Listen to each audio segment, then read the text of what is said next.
আফ্রিকার জঙ্গলের কাছে ভিন্ন ইতিহাস, জঙ্গলের কাছেই মুসলমানদেরকে থাকতে দেওয়া হয়েছিল। মনে করা হয়েছিল জঙ্গলের সমস্ত হিংস্র প্রাণীরা এই মুসলমানদের শেষ করে দেবে, যুদ্ধ করা লাগবে না। হযরতে সাদ সে অবস্থা বুঝতে পারলেন, তিনি একটা মঞ্চ তৈরি করলেন।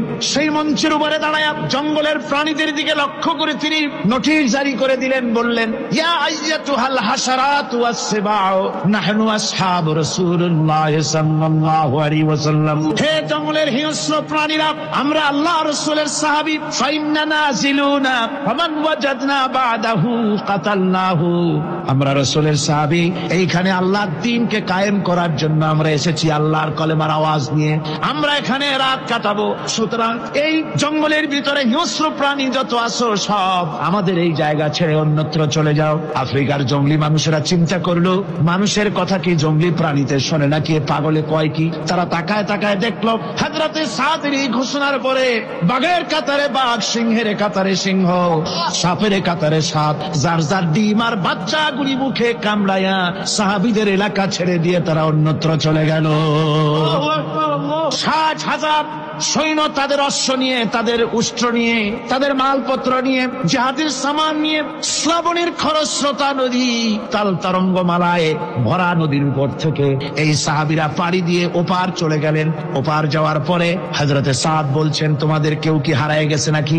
সবাই এদিক ওদিক তাকায়, খুব করে বলল, মানুষ তো দূরের কথা, একটা উটও আর ঘোড়াও একটাও হারায় যায় নাই।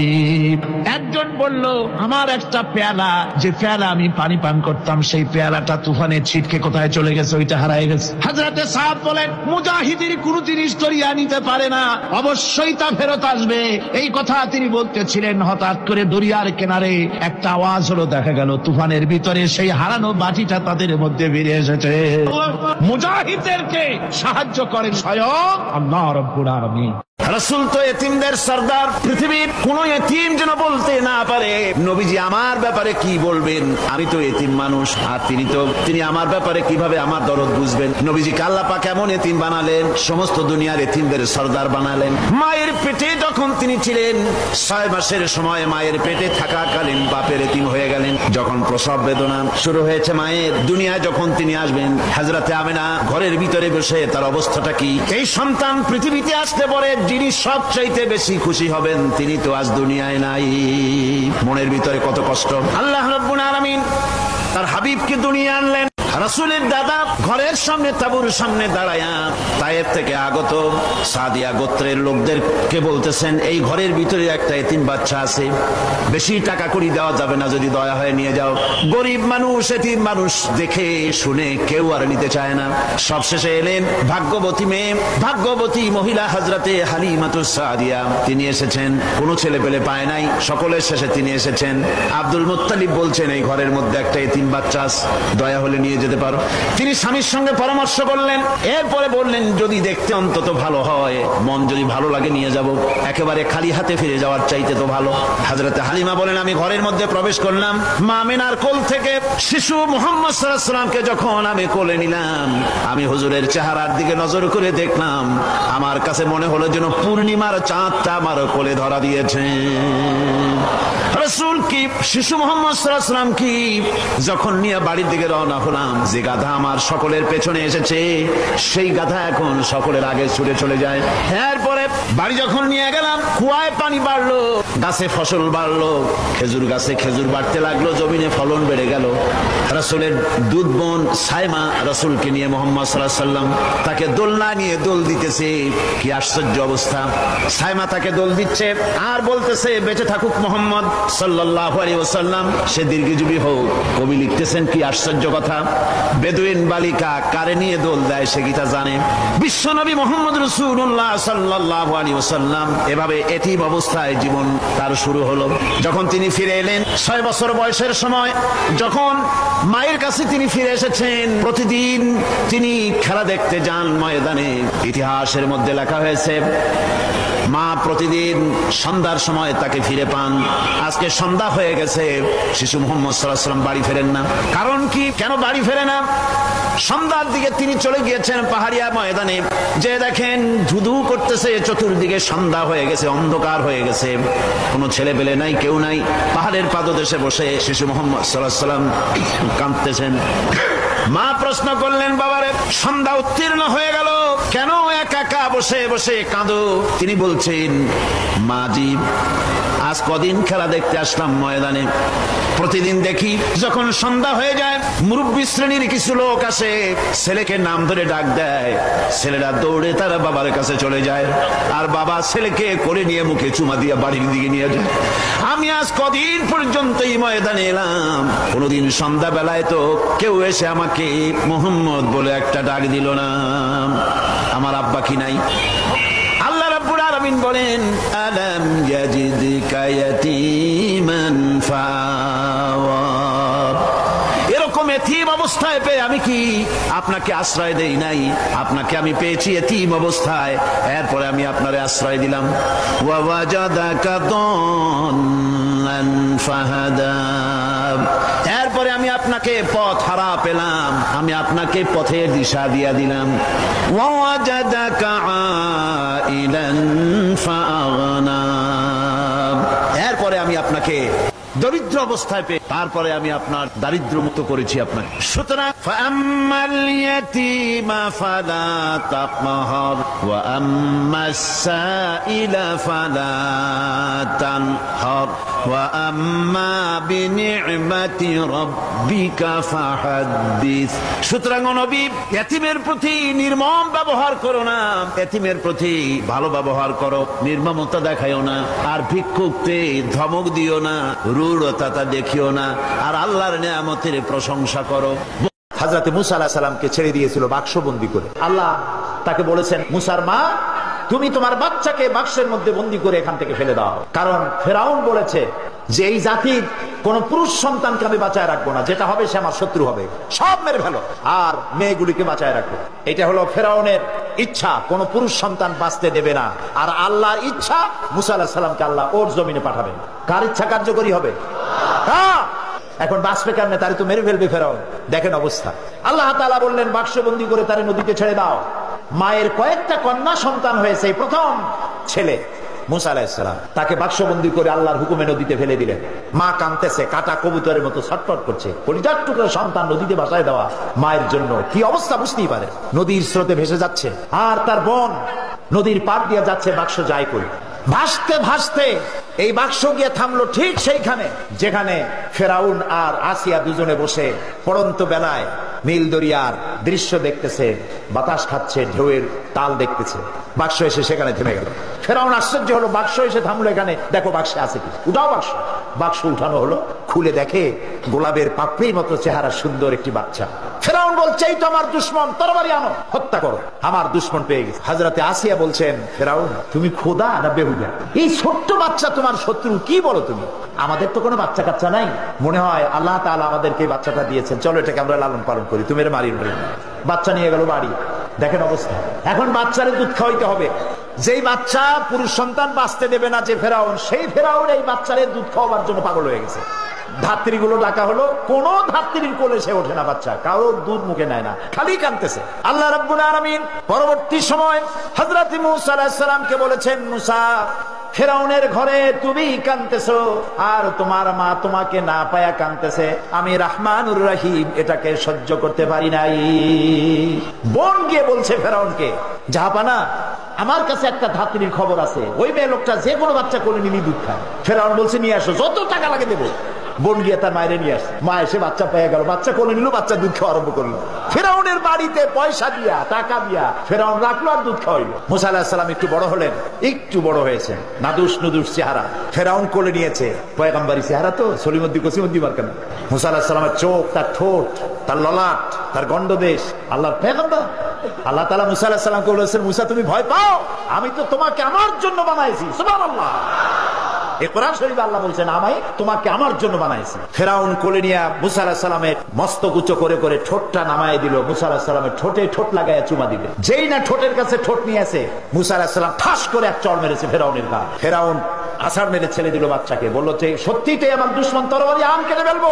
আসিয়া বলছে, তুমি তো সত্যি একটা বদ্ধ পাগল, কি আর খোদা তুমি, তোমার খোদা যারা মানে ওগুলোও পাগল।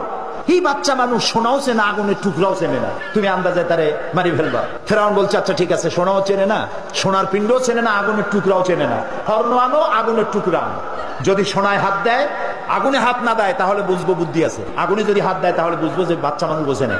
স্বর্ণের টুকরা আনা হলো, আগুনের টুকরা আনা হলো। মুসা আলাইহিস সালাম আগুনের দিকে হাত না দিয়া সোনার দিকে হাত বাড়াতে যাচ্ছিলেন, আল্লাহ ফেরেশতা দিয়ে তার হাত আগুনের দিকে দিয়ে দিলেন।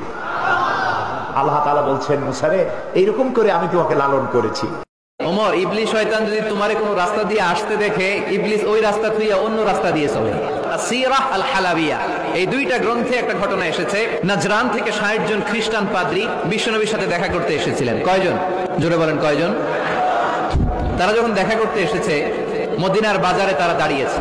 ইন দ্য মিন টাইম জোহরের আজানের সময় মসজিদে নববী থেকে আজান হচ্ছে। আল্লাহু আকবার, আল্লাহু আকবার, আল্লাহু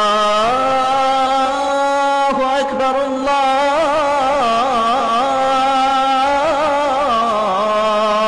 আকবার।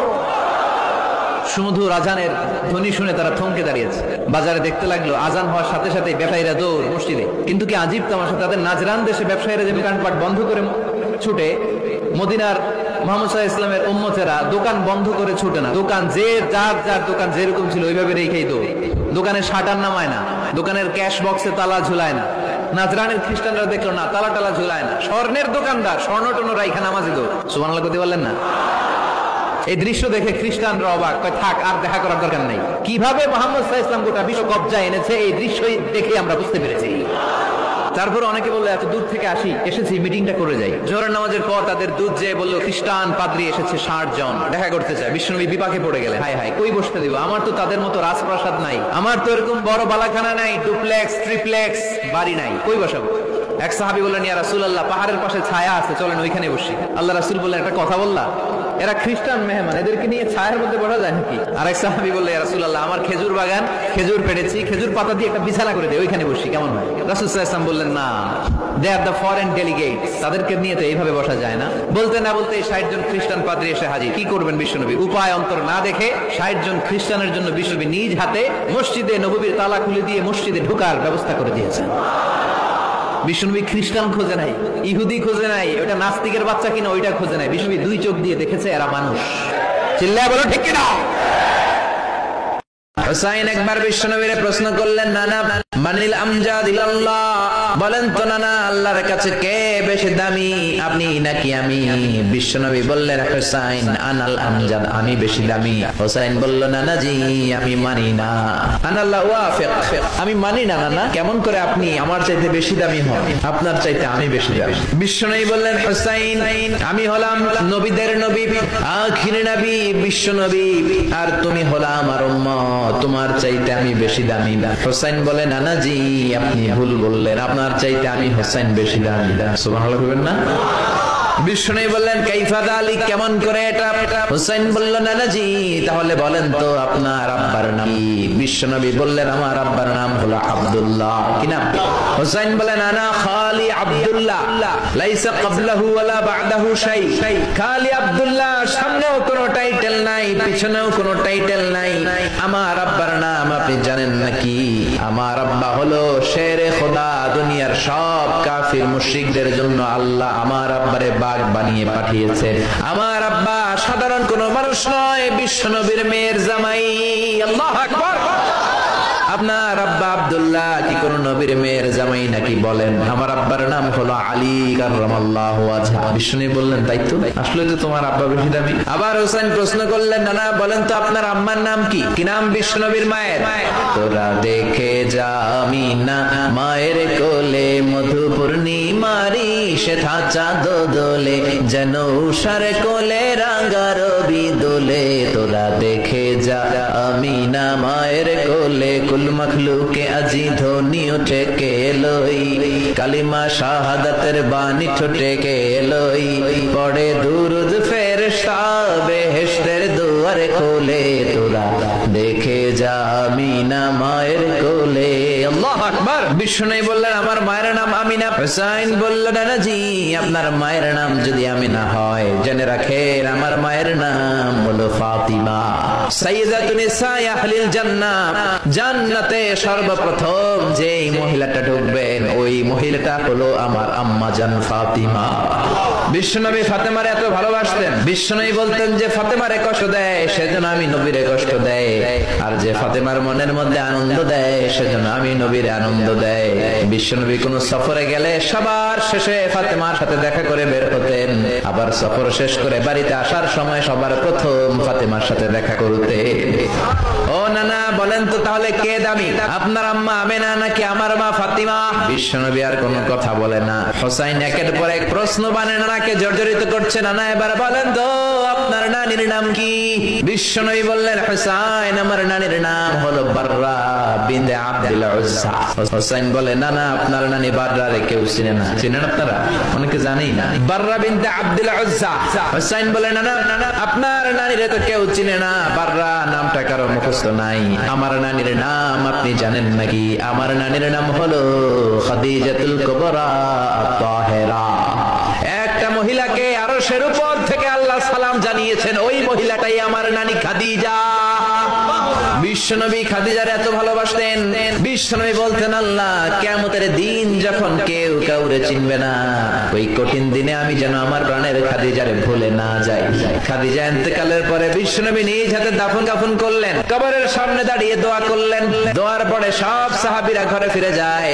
আবু বকর বললেন নবী চলেন ঘরে ফিরে যাই, দাফন শেষ কাফন শেষ দোয়াও শেষ। বিশ্বনবী বললেন না আবু বকর আমি যাব না, তুমি যাও, আমি কবরের সামনে দাঁড়িয়ে থাকবো। যেই মহিলাটাকে এই কবরের মধ্যে আমি শোয়ালাম রে আবু বকর, এই মহিলাটা সাধারণ কোন মহিলা নয়, আমার বিপদের দিনের সঙ্গিনী খাদিজা।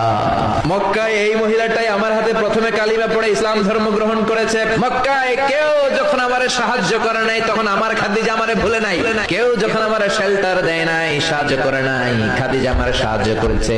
মক্কার লোকেরা 3 বছর শিয়াবে আবি তালেব আমার জেলের মধ্যে রেখেছিল, আমার কলিজার টুকরা বিবি খাদিজা ওই জেলখানার ভিতরে আমার সাথে ছিল। আবু বকর তোমার মনে চাই তুমি ঘরে ফিরে যাও, আমি এখানে দাঁড়িয়ে থাকবো। আমি দাঁড়িয়ে দাঁড়িয়ে খাদিজার কবরের 3টা প্রশ্নের জবাব আমি বিশ্বনবী নিজে দিয়ে তারপরে ঘরে ফিরে যাব রে আবু বকর। সাইয়েদনা জিবরাইল এসে বললেন ইয়া রাসূলুল্লাহ ইয়া হাবিবাল্লাহ দাঁড়িয়ে থাকার দরকার নাই, আপনি ঘরে ফিরে যান। আল্লাহ বলেছে খাদিজার কবরের 3টা প্রশ্নের জবাব আরশের উপর থেকে আল্লাহ নিজেই দিয়ে দিবে। ও নানা কই আপনার নানি বাররা, কই আমার নানি খাদিজা? বিশ্বনবী কোনো কথা বলেন না। হুসাইন আবার প্রশ্ন করলেন নানা বলেন তো আপনার নানার নাম কি? বিশ্বনবী বললেন আমার নানার নাম হলো ওয়াহাব ইবনে আব্দে মানাফ। হুসাইন বলে নানা আপনার নানা ওয়াহাব রে কে চিনে? কেউ চিনে না আপনার নানারে। আর আমার নানারে চিনে না এমন কোন মানুষ পৃথিবীতে নাই, ঠিক না? আমার নানার উপরে দুরূদ পড়ে না এমন কোন মানুষ পৃথিবীতে নাই, আমার নানার প্রশংসায় পঞ্চমুখ নয় এমন কোন মানুষ পৃথিবীতে নাই। আমার নানারে মাছে চিনে, গাছে চিনে, জিনেরা চিনে, ফেরেশতারা চিনে, পাখিরাও চিনে, ঠিক কি না? আমার নানা হাউজে কাউসারের মালিক, আমার নানা শাফাতের মালিক। আমার নানা শুধু মানুষের নবী নয়, জিনদের নবী নয়, ফেরেশতাদের নবী নয়, আমার নানা সব নবীর নবী, ঠিক কি না? আমার নানার নাম হলো পড়েন মুহাম্মাদুর রাসূলুল্লাহ সাল্লাল্লাহু আলাইহি ওয়াসাল্লাম। এই হলো আমার নানা। এবার বলেন কে দামি? বিশ্বনবী আর ধৈর্য ধারণ করতে পারেন না, ধা ধা করে চোখের পানিগুলো ছেড়ে হোসেনকে বুকের মধ্যে জড়িয়ে ধরেন আর বলেন হোসেন তুমি ঠিকই বলেছো, আজকের তর্ক বিতর্কে আমি নবী হেরে গেলাম, তুমি জিতে গেলা। আসলে আমি নবীর চাইতে তোমার দাম আল্লাহর কাছে কোটি কোটি গুণ বেশি। কোন সুবহানাল্লাহ। আরো জোরে পড়েন আল্লাহু আকবার। সর্বশেষ যে ব্যক্তি জাহান্নাম থেকে মুক্তি লাভ করবে তাকে আল্লাহ পাক বলবেন, ফেরেশতাদেরকে বলবেন ও আমার ফেরেশতারা আমার এই বান্দাকে জান্নাত এবং জাহান্নামের মাঝখানে রেখে দাও। জান্নাত এবং জাহান্নামের মাঝখানে লোকটি যখন থাকার জায়গা পাবে সে জান্নাতের দিকে তাকায়া দেখবে আর কাঁদতে থাকবে। আল্লাহ পাক জিজ্ঞেস করবেন বান্দারে যুগের পর যুগ ধরে জাহান্নামে কেঁদেছো, আমি রব্বুল আলামিন জাহান্নাম মাফ করে দিয়া জান্নাত জাহান্নামের মাঝখানে রেখে দিয়েছি, আযাব থেকে তো বেঁচে গেছো, এখন কান্দো কেন? লোকটি বলবে রব্বুল আলামিন কান্দি এই কারণে জাহান্নাম থেকে মাফ করেছো, তোমার শুকরিয়া আদায় করি। জান্নাত তো আমার কপালে নাই, কিসমতে নাই, কিন্তু জান্নাত আমি এখান থেকে দেখতে পাচ্ছি, জান্নাতের সুঘ্রাণ আমার নাকে আসতেছে, কপালে নাই যাওয়ার, আমি কাঁদি এই জন্য। তুমি যদি মেহেরবানি করে আমাকে জান্নাতের দরজার কাছে একটু দাঁড় করায় দিতা, প্রাণ ভরে তোমার জান্নাতের দৃশ্যটা একটু দেখতাম। আল্লাহ পাক তার আরজি পূরণ করবেন, বলবেন যাও, ফেরেশতাদের বলবেন এর জান্নাতের দরজার কাছে দাঁড় করায় দাও। জান্নাতের দরজার কাছে দাঁড়িয়ে লোকটি আবার কান্না শুরু করবে। আল্লাহ পাক প্রশ্ন করবেন, এবার কান্দো কেন? লোকটি বলবে, রব্বুল আলামিন, কান্দি এই কারণে, জান্নাতের এই দরজায় দাঁড়াইয়া জান্নাতের অফুরন্ত নেয়ামত কিছুই ভালো করে দেখা যায় না, শুধু অল্প জায়গা দেখি। যদি তুমি আমারে দয়া করে জান্নাতের মাঝখানে দাঁড় করায় দিতা, চতুর্দিকে তাকায়া তাকায়া দেখিয়া কলিজারে ঠান্ডা বানাইতাম। তবে আমি ওয়াদা করি, জান্নাতের কোন নাজ নেয়ামত, কোন ফল আমি খাবো না, ধরবো না, সইব না। একটুখানি মেহেরবানি করে মাঝখানে দাঁড় করাইয়া দাও, জান্নারে ঠান্ডা করি। আল্লাহ রব্বুল আলামিন ফেরেশতাদের বলবেন, আমার এই বান্দারে জান্নাতের মাঝখানে দাঁড় করাইয়া দে। আল্লাহর নবী বলেন, জান্নাতের মাঝখানে দাঁড়িয়ে লোকটি আগের চাইতে আরো জোরে চিৎকার মেরে কাঁদতে থাকবে। আল্লাহ পাক বলবেন, বান্দারে কি হলো তোর? দরজার কাছে আসতে চাইছিলে, আইনা দিলাম। আবার এবার মাঝখানে আসতে চাইছো, তাও এনে দিয়েছি। আবার কান্দো কেন? লোকটি বলবে, রব্বুল আলামিন, এবার কান্দি এই জন্যে, তুমি যখন দয়া করে একটিবার জান্নাতের মাঝখানে এনে আমাকে দাঁড় করায় দিয়েছো, তুমি রহমান রহিম গফুরুর রহিম, এই জান্নাত থেকে আবার আর বাইর করে দিও না। আল্লাহ রাব্বুল আলামিন বলবেন, ও আমার বান্দারে, আমার এই জান্নাত তোর খুব পছন্দ হয়েছে নাকি? লোকটি বলবে, রব্বুল আলামিন, কলিজা ঠান্ডা হয়ে গেছে, ভাবতেও পারি নাই জান্নাত এত সুন্দর। আল্লাহ পাক বলবেন, বান্দারে, এরকম একটি নয়, দুইটা নয়, তোর জন্য আমি 10টা জান্নাতে এরকম রিজার্ভ করে রাখছি। জান্নাতীদেরকে রিসিপশন দেওয়া হবে। জান্নাতীরা যখন আল্লাহর হুকুমে জান্নাতের দিকে যেতে লাগবে, আর যখন জান্নাতের কাছে চলে যাবে, আল্লাহ রাব্বুল আলামিন শোনায় দিচ্ছেন, হাত্তা ইযা জাউহা ফুতিহাত আবওয়াবুহা ওয়া ক্বালা লাহুম খাজানাতুহা সালামুন আলাইকুম তিবতুম ফাদখুলুহা খালিদিন। সুবহানাল্লাহ।